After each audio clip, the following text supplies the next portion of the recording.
Hey, good morning, everyone. Welcome to Morning Motivation. I pray that you all are doing well. I pray that you've had a blessed week so far. And so thank you for joining us this morning. And you know what? This morning, I was listening to a conversation and they were talking about your strengths and your weaknesses. And so I dug a little deeper and watched some other videos, listened to some other conversations. And I wanted to come on and talk about strengths versus weaknesses because uh, in the first conversation I was listening to, they were talking about how that you should work on your strengths, of course, but then you should also work on your weaknesses. And I kind of had to disagree.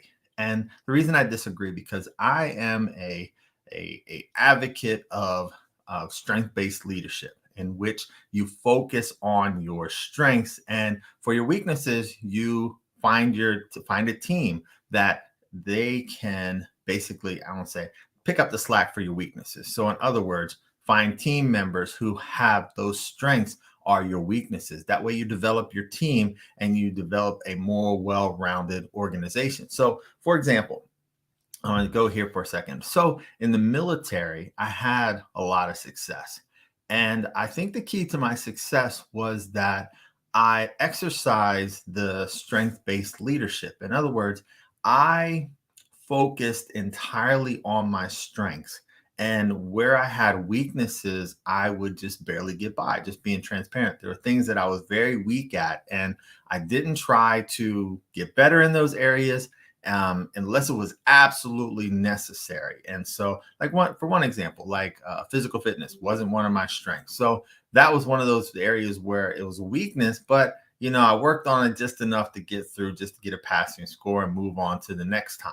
And so I believe the key to my success was focusing on my strengths. So my strengths were in presentation skills and communication and developing relationships. And so how this benefited me was that in my job being equal opportunity, I had to do a lot of presentations and I had to give a lot of information. I had to give a lot of counseling and advice to senior leaders. And so because I was good at this, it helped me. It helped my career and it helped focus on my strengths. And so the things that are my weaknesses are like attention to detail and things like that. And so those things could get let's see, what's the word? Overshadow. For example, if I'm doing a presentation, you get this big presentation that has all the bells and whistles and things are, fireworks and everything is great. And it's these charts, these diagrams, these graphs, they show everything, how everything operates, how everything moves, what the organizations are doing. But then I have like, I don't know, a misspelled word or a color in one particular area is a little bit off. And things like that just kind of get overlooked because you see the magnitude of what's really going on. And so that was one way that I compensated was I focused on my strengths. And so what I want to tell you is that whether you focus on your strengths or you try to better your weaknesses, that's all up to you. It's individually driven. For me, I know that I've had the most success by focusing on my strengths, and successful leaders at all levels, they will tell you the same thing, to focus on your strengths, that you need to invest in your strengths. First and foremost, you should find out what your strengths are. Take some type of test. I'll put a test in the comments later on, but find some type of test that will tell you what exactly your strengths are and your weaknesses. There's a lot of tests out there. I can't think of any right now, but I've taken tests over the years to find out what exactly it is that my strengths are and my weaknesses. And it falls in line with who I am. And I focus on my strengths, especially in this last production that we did, where it was I focused on my strengths and basically going from a blank sheet of paper to a production. But along the lines, there are things that I had weaknesses. So I brought people on board, either volunteers I brought on board to do certain things that I couldn't do, or I paid people to do things that I know I can't do. For example, I can't play instrument. I can't do music. So I have to bring someone on for that. I can take video, I can take photos. However, I needed and the next level of person to come into the fold for this. So I hired out for those things. So what you want to do is invest in your strengths. First of all, find out what your strengths are and invest in their strengths. anyone who has had great levels of success will tell you this, that you need to invest in yourself, invest in your growth, and at least twice a year you should go on some type of um, self improvement, like a conference or a retreat or something like that. You should always be investing in yourself, but invest in your strength. And excuse me, when you invest in your strengths, what you're going to be doing is maximizing your team. So in your team, ideally, you want people who you want to have a diverse team. You want to have somebody who is high energy and creative. You want to have someone who's emotional and thinks of people. You want to have somebody who's organized. You want to have somebody who's detail oriented. And those are the four major personality types. And you want to find, first of all, which one is yours, and then surround yourself with those other three personality types, because then you will get the maximum effort and the maximum results out of your team. And there's this thought about that you should be well-rounded. Um, I don't know if I necessarily agree with that. You don't always, in one aspect, you don't want to always be one-sided. You want to have a little bit of diversity to yourself.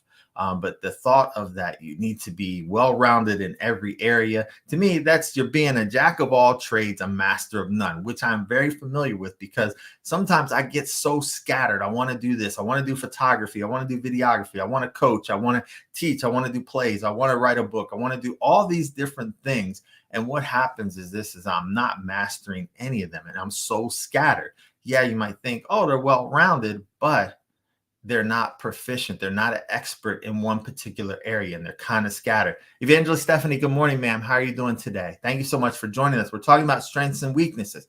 So the idea of being well-rounded, well, I should be 25% this and 25%, 25, 25. No, for me personally, that does not work. And I do not subscribe to that. I subscribe to the fact that you focus on your strengths. God gave you those strengths, those talents, those abilities, those giftings for a reason, for you to use them. And if you're working outside of your gifting, then you will see that you'll be struggling a lot more than if you're working inside of your gifting, because it's an entirely different creature altogether. So we'll talk about, let's see, we talked about surrounding yourself with the right people to accomplish your mission, especially when you're on a team.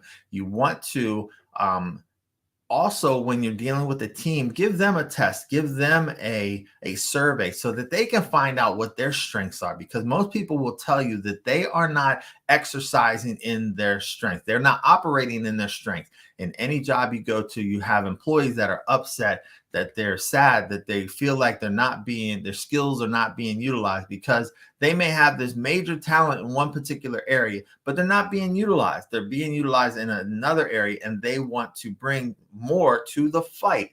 And that's how they're going to have ownership in the business, in the company, even in the church. That's how they have more ownership and more engagement, because they are operating in their strengths. When you put somebody and have them operate in their weakness, you're going to see a decline in productivity.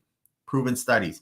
The studies have proven this, that if you have people operating in what their weaknesses are, or you give them some tasks that's not in their wheelhouse, so to speak, that they're going to perform in a lesser degree, that you're going to see a decrease in productivity, because it is not one of their strengths, but it's one of their weaknesses. So why do that to individuals? Because what you're going to do is you're going to bring about anxiety in that person. You're going to bring forth, they're not going to want to contribute. They're not going to want to give a wholehearted effort, because you got them doing something that they are not supposed to be doing. For example, you might have somebody, we'll take church, for example. You might have somebody in the, like myself. It's like, okay, I come into a new church and they say, okay, we want you to go over to the audiovisual ministry. Oh, cool. All right. I'm there all day. Let's work. I'm happy. That's one of my strengths. Let's do this. My gifting is in the area. Let's do this all day. I'm excited. But then if I come into the ministry and you say, you know what, we want you to go over and be an usher, and or we want you to do like hospitality, or we want you to do children's ministry or Sunday school teaching for the children or something like that. That's not in my area of strength. And so what happens is I come to church each week and I'm a little sad, I'm a little down. Yes, I'm coming to serve God, but I'm not in the area of a strength. I'm working in a weakness. And so that is going to get me down. It's going to affect my attitude, my mindset. It's going to affect how much effort and energy I put into that. Let's see. Please make sure I get the info on how to get a copy of the play, which I'm hearing amazing. Yes, absolutely. Right now, my good friend Daryl Hutcherson, who did a phenomenal job recording the play. He is working on the final steps of rearranging some volume, but we will definitely make sure. And you are going to love the product because I've watched the video, I've seen the footage, and it is amazing. It is so crystal clear. Daryl Hutcherson, he did an amazing job. So we'll definitely let you know when those are available. So an example of that is that one of my strengths is video. But in this particular case, I needed a professional. Yes, I can do some good quality videos, but my videos are more like short or just kind of one-dimensional. And I needed just a video that captured everything. I needed different side angles. I needed the volume to be there. I needed everything to be crisp and clear. And I knew I could not do that myself. I didn't have the knowledge level, and I didn't have the equipment, and I didn't have the skill set to do this. So we hired someone. We hired Daryl Hutcherson, who came in, and him and Sam, they did an amazing job. So it's all about surrounding yourself. When you're creating a team, make sure that those things that you may be lacking, your weaknesses, that you have somebody on your team that can stand up and can be strong in that particular area. Just like if you're not detail oriented like myself, then somebody on my team has to be detail oriented. In this particular case with the play, Allie, my wife, was detail oriented. She was able to review the things that had to get published. We just published a journal, which will be out and available soon. Reflections. It's a daily journal. And basically, you can document what God is speaking to you. So for that, my wife had to edit it because, like I said, I can get the big projects moving and done, but the details fall by the wayside. We did a program for the play. Evangelist Stephanie, I will make sure you get a program. If you private message me and send me your mailing address, we will get you one of these. And so my wife, she had to go and edit these things. So that's all about the team, building the team, knowing what your strengths are, knowing what your weaknesses are, so that you can be a better leader. And so once again, the point of this is that we want you to be focused on your strengths. If you spend too much time working and trying to improve your weaknesses, you're not going to be truly fulfilling what God has called you to do. You're going to be doing things in a different zone, a different area. You're going to be, what's that saying? This is not my ministry. You're going to be in somebody else's ministry trying to do something that you know you're not supposed to be doing. You're over there working in your weakness, and that's not what God is calling you to do. So operate in your strengths. Know what your strengths are. Identify your strengths.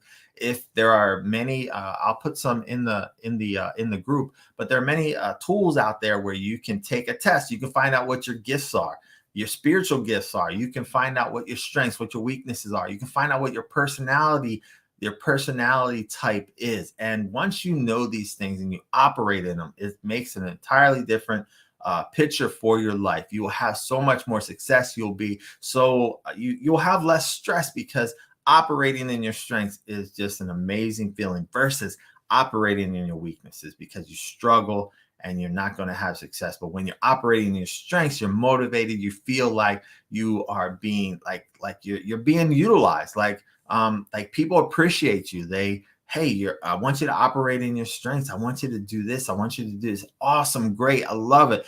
What can I do? How can I do more? And so your attitude is going to be changed, and it's going to be so much different. Definitely, I would tell my wife that you said hello.